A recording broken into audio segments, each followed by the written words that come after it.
Salam saudara pemirsa channel YouTube, TikTok, Extending Grace yang dikasihi Tuhan. Puji syukur kita boleh kembali di tempat ini, di siaran ini, untuk menyampaikan, mendengarkan, dan merenungkan kebenaran firman Tuhan dengan tema Hope to the End for the Grace. Harapan akan kasih karunia di akhir zaman.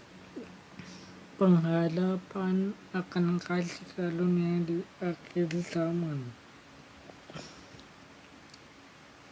Bapak, Ibu, Saudara yang dikasihi Tuhan, Alkitab berkata bahwa upah dosa ialah maut, kematian kekal selama-lamanya di neraka. Roma 6 ayat 23. Apapun usaha manusia untuk membereskan, membenarkan, menghapus dosa-dosanya, tidak ada yang mampu salah satu dari manusia dapat menghapus dosa-dosanya. Kabar baiknya, seseorang yang telah mati dan binasa akan binasa akibat dosa perlu namanya juru selamat. Karena tidak ada nabi, tidak ada rasul, tidak ada raja yang dapat menyelamatkan manusia. Untuk dapat menyelamatkan manusia, Allah turun berinkarnasi ke bumi, menjelma menjadi manusia, mengambil rupa seorang manusia, mengosongkan diri, lahir, mati, dan bangkit, untuk menyelamatkan kita, setiap insan yang berdosa. Dan itu telah digenapi 2000 tahun yang lalu, di mana Kristus telah datang, telah lahir ke dunia menyelamatkan manusia berdosa yang percaya kepadanya. Apa buktinya bahwa Yesus sudah datang, telah datang? Lukas 2 ayat 10 sampai 11. Lalu kata malaikat itu kepada mereka, "Jangan takut, sebab sesungguhnya aku memberitakan kepadamu kesukaan besar untuk seluruh bangsa. Hari ini telah lahir bagimu juru selamat, yaitu Kristus Tuhan di kota Daud." Ini adalah cerita tentang gembala-gembala di padang yang menyaksikan, melihat malaikat turun dari surga, datang kepada gembala-gembala di padang saat menjaga kawanan ternak di waktu malam. Di ayat 8, bahwa malaikat itu menyampaikan kabar kesukaan besar bagi seluruh bangsa. Dikatakan yang pertama, kabar kesukaannya itu telah lahir bagimu juru selamat di kota Daud, yaitu Kristus Tuhan. Juru selamat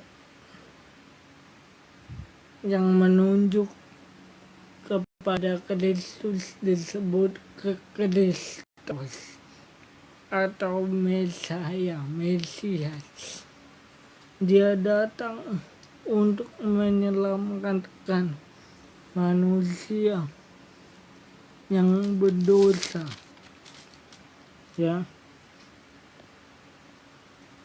sebagai bukti kasih karunia Allah kepada manusia yang berdosa. Ya, Dia mau menghapus dosa seluruh umat di dunia yang percaya kepadanya. Oleh sebab itu, bagi saudara-saudari pemirsa yang saat ini kehilangan hadapan untuk menggapai cita-cita, hadapan untuk menggapai kebahagiaan, kesuksesan, kesembuhan, hadapan untuk jauh lebih baik dari sebelumnya ketika berjalan di dalam dunia ini. Dunia yang telah jatuh ke dalam dosa dan kehilangan kemuliaan Allah. Kristus datang menyelamatkan dan memulihkan kehidupan kita yang 2000 tahun yang lalu. Dan Dia hadir di dalam setiap lubuk hati manusia secara rohani. Ketika kita mau percaya, menerima Dia sebagai juru selamat, maka kita beroleh hidup yang berkelimpahan, hidup yang kekal, hidup yang bisa memberikan kasih karunia demi kasih karunia. Yang kedua, ya, harapan akan kasih karunia di akhir zaman, yaitu Kristus datang memberikan kemuliaan, harapan dan kemuliaan. Di ayat 14, kemuliaan bagi Allah di tempat yang maha tinggi, dan damai sejahtera di bumi di antara manusia yang berkenan kepadanya. Ya, dan ini adalah perkataan Yesus ketika 2000 tahun lalu Dia hadir turun ke dunia sebagai manusia. Dia datang memberikan kemuliaan untuk kita, orang-orang yang telah hilang kemuliaan Allah akibat dosa. Anda dan saya, saudara dan saya mulia di hadapan Allah. Dan Kristus sekarang telah tinggal hidup di dalam hati kita masing-masing saat kita lahir baru percaya Kristus. Kolose 1 ayat 27. Kepada mereka Allah memberitahukan betapa kaya dan mulianya rahasia itu di antara bangsa-bangsa lain, yaitu Kristus ada di tengah-tengah kamu. Kristus adalah pengharapan akan kemuliaan. Kalau tadi dikatakan bahwa upah atau akibat dosa membuat kita kehilangan kemuliaan Allah, dan itu kemuliaan yang hilang dan dosa hancur itu telah hilang akibat dosa dan si jahat. Ketika Kristus lahir dan hidup di dalam dunia, Kristus memberikan kemuliaan itu. Betapa kaya dan mulianya rahasia itu di antara bangsa-bangsa lain. Kristus ada di dalam kamu. Kristus yang adalah pengharapan dan kemuliaan. Itu yang kedua. Itu bagian kedua dari hope to the end for the grace. Artinya saudara menjadi mulia di hadapan Allah, layak di hadapan Allah, berkenan di mata Tuhan, karena Kristus ada di dalam kita. Dia menyatu rohnya dengan roh kita, asalkan kita mau percaya dan ikut Yesus sang kali pikul salib, meninggalkan kehidupan yang lama, meninggalkan asas-asas yang lama di dalam Adam. Yang kedua, yang ketiga tadi, yang kedua tentang hope to the end for the grace. Harapan apa yang akan dinantikan, diterima, dialami oleh manusia di akhir zaman dalam kasih karunia, yaitu kita di dalam Kristus akan memakai rupa surgawi. Ayat 44 sampai 48. Yang ditaburkan adalah tubuh alamiah, yang dibangkitkan adalah tubuh rohania. Jika ada tubuh alamiah, maka ada pula tubuh rohania. Seperti ada tertulis, manusia pertama Adam menjadi makhluk yang hidup, tetapi Adam yang akhir menjadi roh yang menghidupkan. Tetapi yang mula-mula datang bukanlah rohania, tetapi yang alamiah. Kemudian barulah datang yang rohania. Manusia pertama berasal dari debu tanah dan bersifat jasmani. Manusia kedua berasal dari surga. Makhluk alamiah sama dengan dia yang berasal dari debu tanah, dan makhluk surgawi sama dengan dia yang berasal dari surga. Sama seperti kita telah memakai rupa dosa adalah maut, nekros, mati.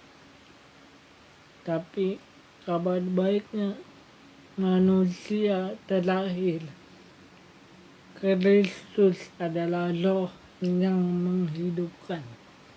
Saat kita percaya Yesus, terima Yesus sebagai juru selamat, meninggalkan kehidupan yang lama dalam Adam, kita mengenakan manusia rohani, tubuh rohani, manusia yang bersifat dari surga yang kekal, menjadi manusia kekal, ya.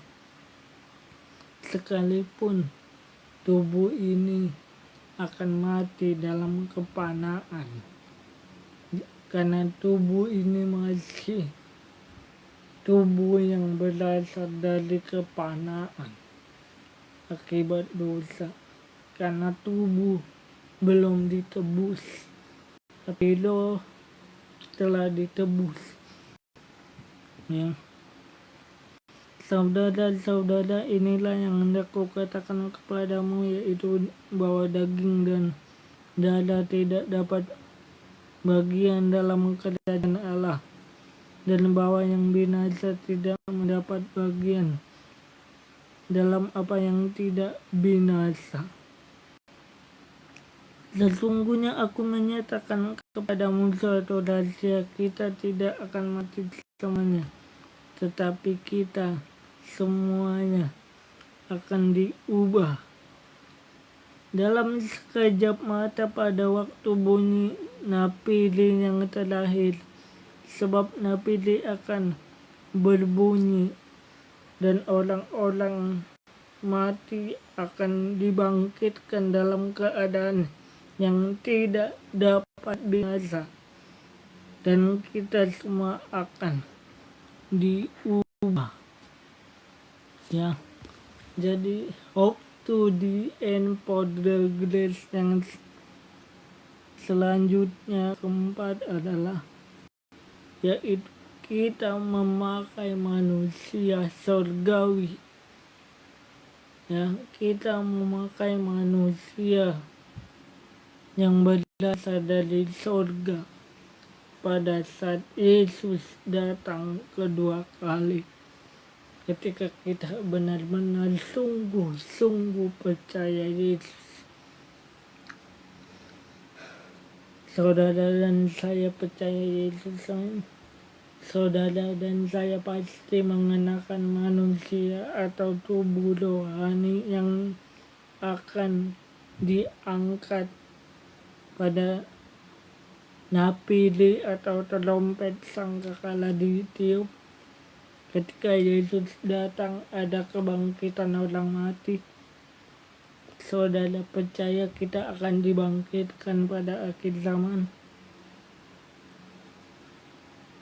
Dikatakan bahwa ketika Yesus datang kedua kali, penghadapan kita yang selanjutnya,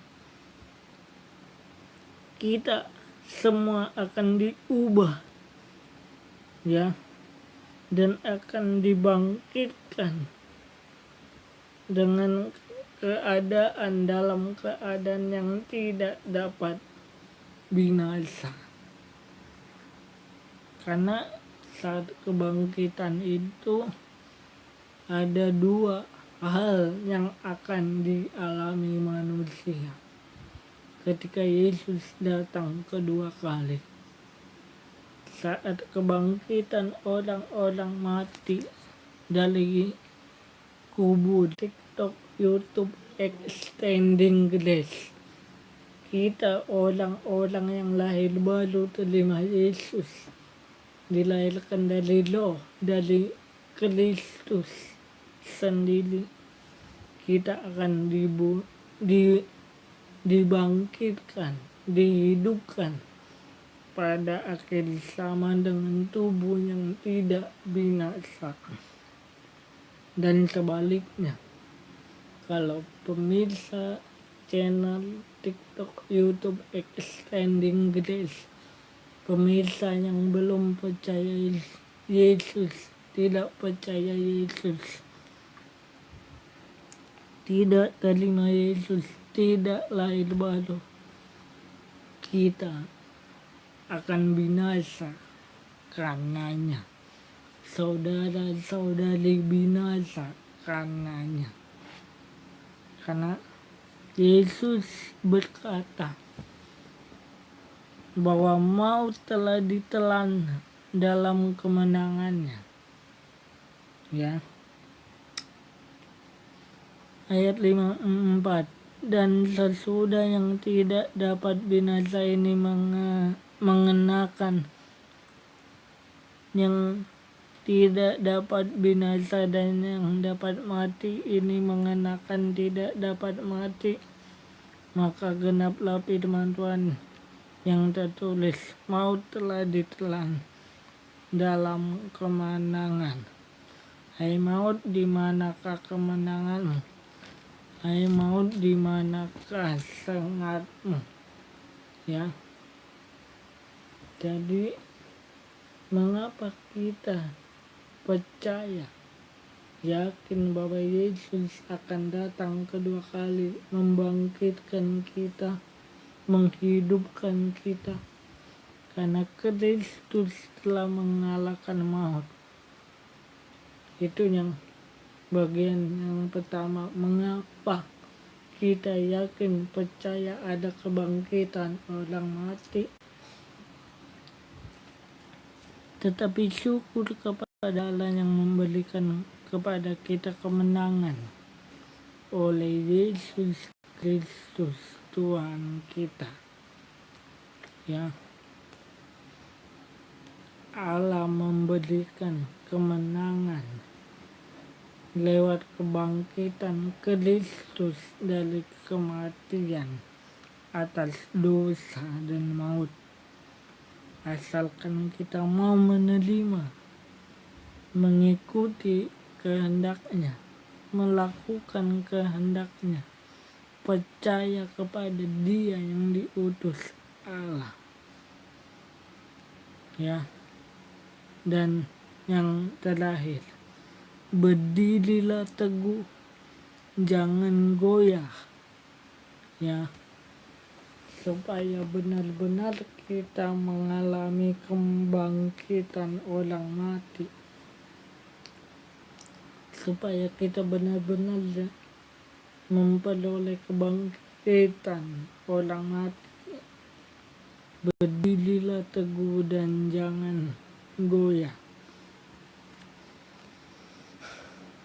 Ayat 58 dalam 1 Korintus 15.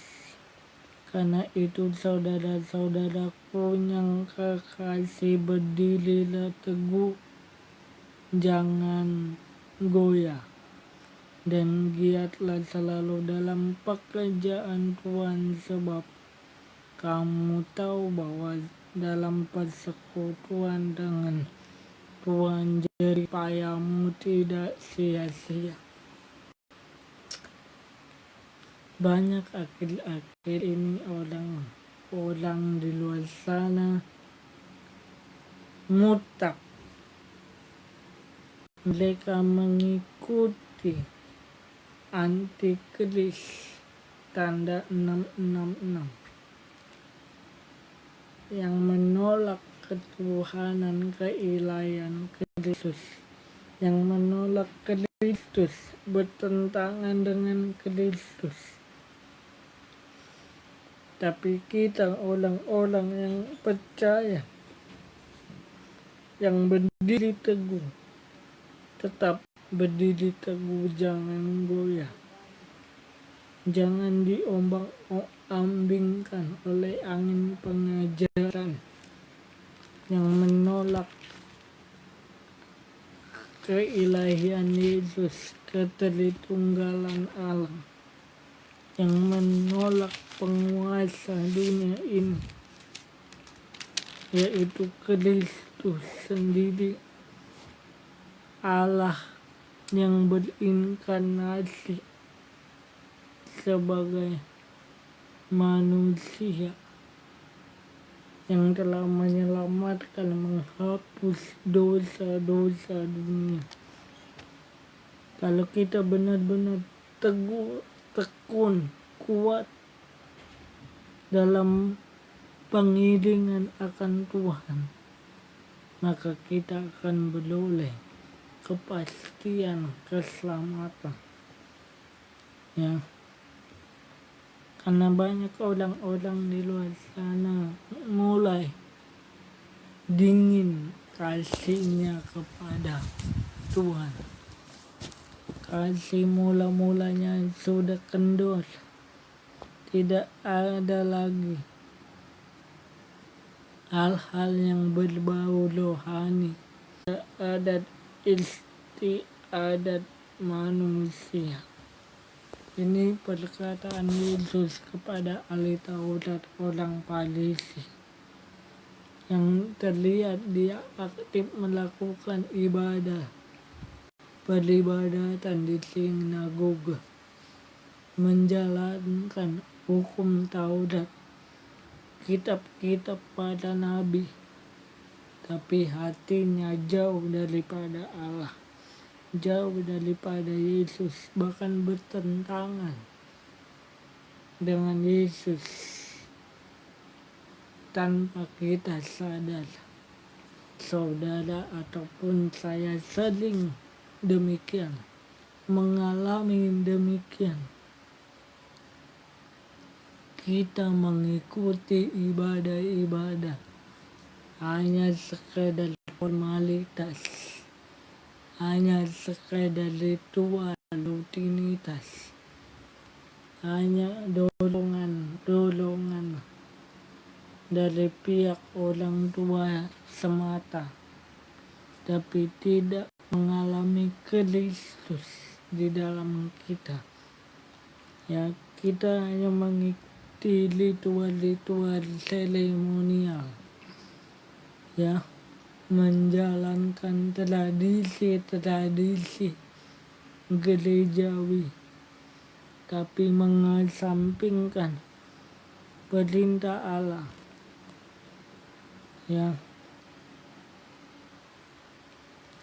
tapi saya percaya pemirsa channel TikTok, YouTube Extending Grace benar-benar mengalami perjumpaan dengan Kristus pribadi lepas pribadi. Ya,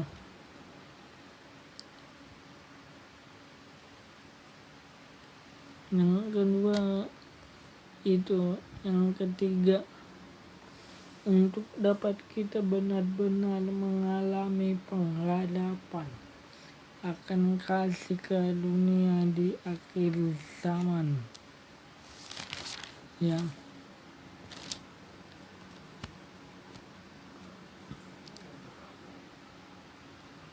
yaitu bagaimana supaya kita mengalami penghadapan, hidup dalam hadapan kepada kasih karunia di akhir zaman, yaitu menyangkal diri dan memikul salib.